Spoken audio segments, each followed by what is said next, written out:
മുഖ്യമന്ത്രിയുടെ രാജി ആവശ്യപ്പെട്ട് യൂത്ത് കോൺഗ്രസ് നടത്തിയ കണ്ണൂർ കളക്ടറേറ്റ് മാർച്ചിൽ സംഘർഷം. ഉദ്ഘാടന പ്രസംഗം കഴിഞ്ഞയുടൻ സമരക്കാർ ബാരിക്കേഡ് മറികടക്കാൻ ശ്രമിച്ചതോടെ പോലീസ് ജലപീരങ്കി പ്രയോഗിക്കുകയായിരുന്നു.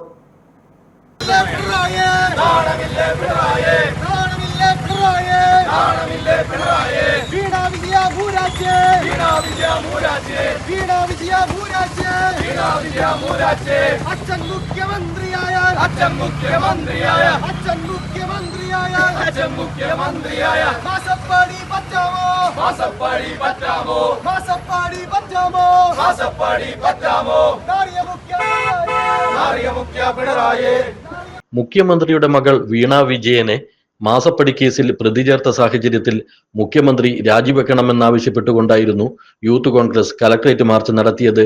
സമരക്കാർ ബാരിക്കേഡ് മറികടക്കാൻ ശ്രമിച്ചതിനെ തുടർന്ന് പോലീസ് ജലപീരങ്കി പ്രയോഗിക്കുകയാണുണ്ടായത്.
തുടർന്ന് പോലീസും സമരക്കാരും തമ്മിൽ ഏറെ നേരം ഒന്തും തള്ളുമുണ്ടായി. പ്രവർത്തകർ ചെരിപ്പും കൊടിക്കമ്പുകളും പോലീസിന് നേരെ എറിഞ്ഞു. പ്രവർത്തകരെ അറസ്റ്റ് ചെയ്ത വാഹനത്തിന് മുന്നിൽ നിന്നും സമരക്കാർ പ്രതിഷേധിച്ചു. ഫർസിൻ മജീദ് ഉൾപ്പെടെയുള്ള പ്രവർത്തകരെ പോലീസ് അറസ്റ്റ് ചെയ്ത് കൊണ്ടുപോയി.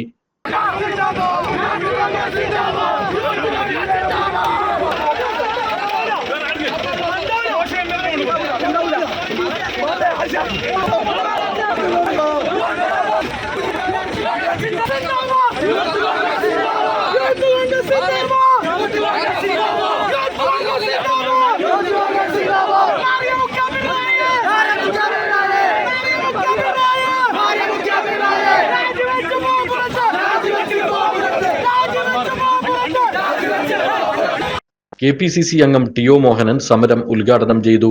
എന്നാൽ കഴിഞ്ഞ 9 വർഷ കുടുംബാംഗങ്ങൾ ഉൾപ്പെടെ കേരളം കട്ടുമുടിച്ചുകൊണ്ടിരിക്കുകയാണ്. അവർക്ക് പിന്തുണ നൽകാൻ ആ പാർട്ടിക്കകത്തെ മുഴുവൻ ആളുകളും ഒത്തുചേർന്ന് നിൽക്കുന്നു. കാരണം എന്താ? അത് കേന്ദ്ര കമ്മിറ്റി മുതൽ സംസ്ഥാനത്ത് ഉള്ള ലോക്കൽ കമ്മിറ്റി വരെയുള്ള മുഴുവൻ ആളുകളും പല വിധത്തിൽ അഴിമതി നടത്തി കുബേരന്മാരായി മാറിക്കൊണ്ടിരിക്കുന്ന കാഴ്ചയാണ് നമ്മൾ കാണുന്നത്. ഏറ്റവും ഒടുവിലായിട്ട് വന്ന വാർത്തയാണ് വീണ വിജയൻ. നമുക്ക് ഇതിനു മുമ്പ് വന്ന വാർത്തയാണ്. പക്ഷേ നമ്മൾ 1.7 കോടി എന്ന് ആദ്യം പറഞ്ഞപ്പോൾ ഇപ്പോൾ 2.7 കോടിയാണ് അദ്ദേഹത്തിന്റെ മകൾ കൈപ്പറ്റിയത്, ഒരു സേവനവും നടത്താതെ എന്നതാണ് കണ്ടത്. എല്ലാറ്റിനും ന്യായീകരണവുമായി വരുന്ന AK ബാലൻ ഉൾപ്പെടെയുള്ള ആളുകളെ പുറത്തു വന്ന് പറഞ്ഞു അതിലൊന്നും അഴിമതിയില്ല എന്ന് പറയുമ്പോൾ പിന്നെ എന്താണെന്ന് പറയാൻ തയ്യാറാകണം. നമ്മൾ ആലോചിച്ചാട്ടെ, ഒരു സേവനവും നടത്തിയിട്ടില്ല. ചോദിക്കുമ്പോൾ പറയുന്നത് എന്താ? അത് അക്കൗണ്ടിലേക്ക് പണം അയച്ചു കൊടുക്കുന്നു. എന്തിനു വേണ്ടിയിട്ടാണ്? അത് വീണ വിജയന്റെ അച്ഛൻ മുഖ്യമന്ത്രിയാണ് കേരളത്തിൻ്റെത്. വീണ വിജയൻ താമസിക്കുന്നത് ക്ലിഫ് ഹൗസിലാണ്. കുറെ സമയം ക്ലിഫ് ഹൗസിൽ താമസിക്കും, പിന്നീട് പൊതുമരാമത്ത് വകുപ്പ് മന്ത്രിയുടെ വീട്ടിനകത്ത് താമസിക്കും, ഔദ്യോഗിക ഭവനത്തിൽ. അങ്ങനെ മാറി മാറി താമസിക്കുന്ന വീണ വിജയന്റെ പേരിൽ ഒരു കടലാസ് കമ്പനി ബാംഗ്ലൂരിൽ രജിസ്റ്റർ ചെയ്തു. എക്സാലോജിക്ക് നിലവിലൊരു സേവനവും കൊടുത്തിട്ടില്ല. ഒരു സേവനവും കൊടുക്കാതെ ഈ തുക കൈമാറുന്നത് അദ്ദേഹം മുഖ്യമന്ത്രി ആയതുകൊണ്ടാണ്, ആ സൗകര്യങ്ങൾ സൗജന്യങ്ങൾ വാങ്ങിയെടുക്കാൻ വേണ്ടിയിട്ടാണ് എന്ന് അവർ തന്നെ പറഞ്ഞിട്ടുണ്ട്. യൂത്ത് കോൺഗ്രസ് ജില്ലാ പ്രസിഡന്റ് വിജിൽ മോഹനൻ അധ്യക്ഷത വഹിച്ചു. ഫർസിൻ മജീദ്, രാഹുൽ വെച്ചിയോട്ട്, ജോഷി കണ്ടത്തിൽ, ഷിബിന VK, മുഹ്സിൻ ഖാദിയോട്, സുധീഷ് വെള്ളച്ചാൽ, ഫർഹാൻ മുണ്ടേരി, ജിതിൻ കുളപ്പ, അമൽ കുറ്റ്യാട്ടൂർ തുടങ്ങിയവർ നേതൃത്വം നൽകി. കണ്ണൂർ 1 കണ്ണൂർ.